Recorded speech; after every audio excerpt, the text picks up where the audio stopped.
If you want to sound confident and fluent in German, watch this video. Today I'm going to teach you 20 everyday German phrases that native German speakers use. This will boost your spoken German and make you sound fluent even if you're just a beginner. Hi, if you're new here, my name is Melk. I am a medical doctor. I live here in Bonn, German.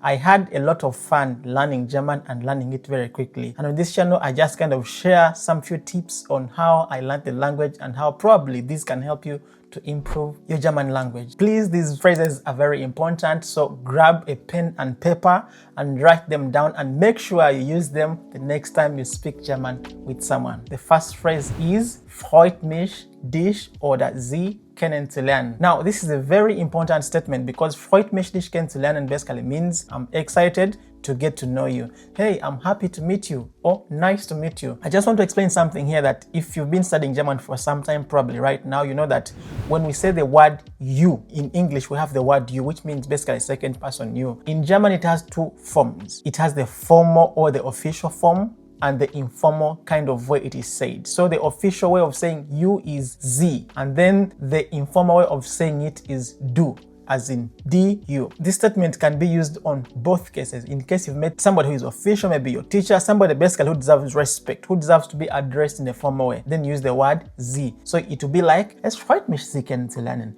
But in case it's somebody, maybe like a colleague, maybe when you come to German, you're going to do an Ausbildung or probably in a language class and you meet somebody on a collegial level, you'll be like, hey, es freut mich, dich kennenzulernen. Es freut mich, dich kennenzulernen. Freut mich, dich oder sie kennenzulernen. Our very second statement, which is also very important, is Können Sie bitte mir helfen? Could you please help me? Or can you please help me? So this statement is also very important because, like I said, when you come to German, chances are you're going to need help in a way. The statement we use here is Können Sie bitte mir helfen? Can you please help me? Like I said, Sie stands for the formal way of saying you, and then du, you know, in this particular sense is do. Kannst du bitte mir helfen is like on a collegial level. Could you please help me? Maybe it's with your homework. And then you go to your colleague and be like, kannst du bitte mir helfen? So the third very important statement is, können Sie bitte das wiederholen? Können Sie das bitte wiederholen? Can you please repeat that? That's an important statement because chances are high that when you come to Germany, when people start speaking to you, even if you are on a high level or probably on a low level of German, somebody is going to say something and be like, hey, if you've not understood something very well, just say, können Sie bitte wiederholen? Can you please repeat? But in case it is somebody who is, like I said, familiar, kannst du bitte das wiederholen? And in case they're speaking very fast, you'll be like, hey, langsam bitte? Können Sie das bitte wiederholen? Right? A bit slower, please. Could you please repeat that? Yeah, very important statement. So the fourth phrase is, was bedeutet das? What does that mean? That's also a very important statement because you are going to ask for the meanings of things. Somebody says something and maybe instead of just telling them, können Sie bitte das wiederholen, you would also say a statement like, what does that actually mean? What are you saying? Was bedeutet das? What does that mean? In case it's a word, be like, was bedeutet das Wort? So our fifth statement is, ich weiß es nicht. It means I don't know it. Ich weiß es nicht. Tut mir leid, ich weiß es nicht. I'm sorry, I don't know that. Somebody asks you a question and you have no idea, you'd be like, ich weiß es nicht. So if you want to say, I have no idea, you say, ich habe keine Ahnung. Ich habe keine Ahnung. Or typical German way, you could just be like, keine Ahnung, keine Ahnung. Ich weiß es nicht. Very important statement because chances are high that you will not know some stuff and you'll want to express yourself in that regard. The sixth statement would be like, es tut mir leid. Apologies.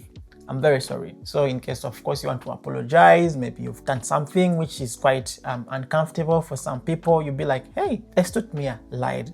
And if you want to kind of even take it a notch higher and be like, you know, I'm really, really sorry. I'm very sorry. Be like, es tut mir sehr, sehr leid. So the seventh statement would be, ich bin mir nicht sicher. Maybe sometimes you know something, you're probably not very sure about it, then you just be like, ich bin nicht sicher. So sicher is to be sure about something. Sicher. So ich bin nicht sicher. In case you're not sure about something. Let's go to statement number 8. Es kommt drauf an. Es kommt drauf an. So that's like a statement which means that depends. That depends. So in case somebody asks you, wann treffen wir uns? Or für wie lange treffen wir uns? For how long are we meeting? Answer would be, das kommt drauf an. Das kommt drauf an, wie viel Zeit wir haben. That depends on how much time we have. Statement number 9 is, ich bin damit einverstanden. Ich bin damit einverstanden. So that basically means I agree with that. I am in total agreement with that. Ich bin total damit einverstanden.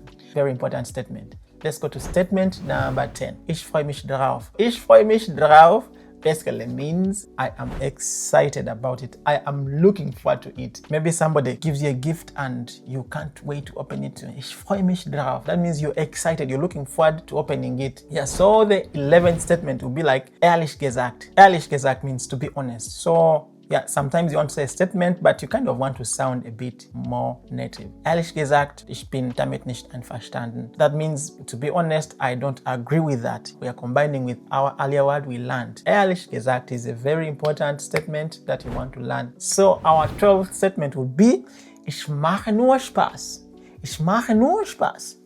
That basically means I'm just joking. So this is a statement you like to say in case you've said something and then somebody thinks you're serious and yet you're joking. So in case you feel like, hey, they're being too serious, so you'd be like, hey, ich mache nur Spaß. Ich mache nur Spaß. I'm just joking. And maybe they're getting worried, be like, hey, keine Sorge. Keine Sorge is like, no worries. Keine Sorge, ich mache nur Spaß. And sometimes you'd be like, hey, entspann dich. Ich mache nur Spaß. Relax, I'm just joking. 13th statement. Machst du Witze? So that's a statement you basically make when you are kind of questioning somebody in case they're actually joking. Spaß means fun, but Witze is like the real actual translation of the word joke. Are you joking? So that's a statement you say when you're not sure if somebody is joking or not. And then, yeah, they can be like, yeah, ich mache nur Witze or ich mache nur Spaß. The other statement, which is statement number 14, is was ist hier los? Was ist hier los? That's a statement you make when you're asking, what's going on here? What's happening? Mostly parents are the ones who understand this kind of stuff, where you walk into a room and kids have messed up their room and you just can't imagine what's going on in there. Be like, hey, was ist denn hier los? Was ist hier los? What's wrong? Was ist denn hier los? The other statement is basically, komm doch vorbei. Komm doch vorbei basically means come by. I think in English it's kind of drop by or come by. Probably you've met somebody in a restaurant, you guys have met and caught up very well and you're wondering if you can meet this person maybe and connect with a deeper level. So a statement you'd make would be, komm doch vorbei. Drop by when you get time.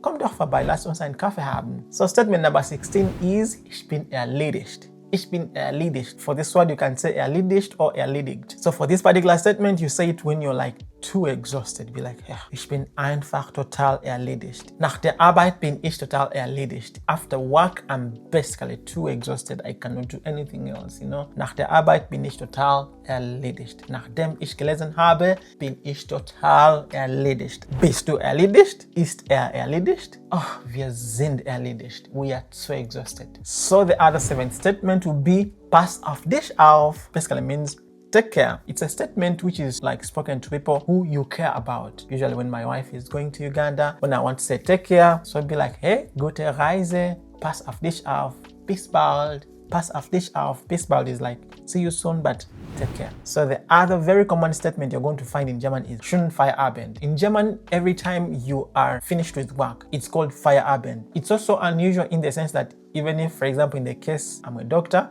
but in the morning, in case I have finished my night shift, it is still called Feierabend. So it's a statement which I'm still trying to learn. Why is it called Abend yet it's morning? You know, these kinds of questions are some of the questions I ask. But anyway, it basically means nice time after work. It's like a congratulatory statement of saying, hey, you finished the work and so you're going home, so enjoy your time. So the other statement is mach dir keinen Kopf. Basically means don't overthink about it, just relax. It's nicht schlimm. Mach dir keinen Kopf. It's not bad, don't stress yourself about it. And the last statement is das ist nicht so mein Ding. Basically means that's not my kind of thing. Das ist nicht so mein Ding. Party ist nicht so mein Ding. Früh aufzustehen ist nicht so mein Ding. I don't like waking up early.